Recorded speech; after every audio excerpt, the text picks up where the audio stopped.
Good morning. Luto ako ng ginataang tulingan. Di ba? Ang aga ko magluto.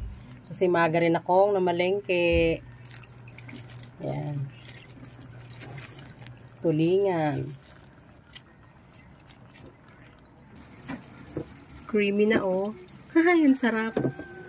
Dami na naman natin ito makakain.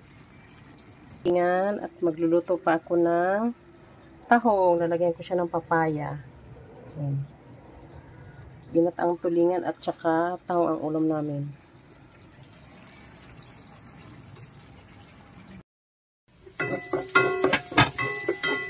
Lalagay ko na yung papaya para sabay-sabay na sila maluto. Ang tinong lang tahong.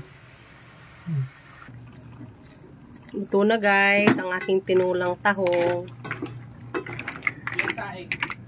Yun lang.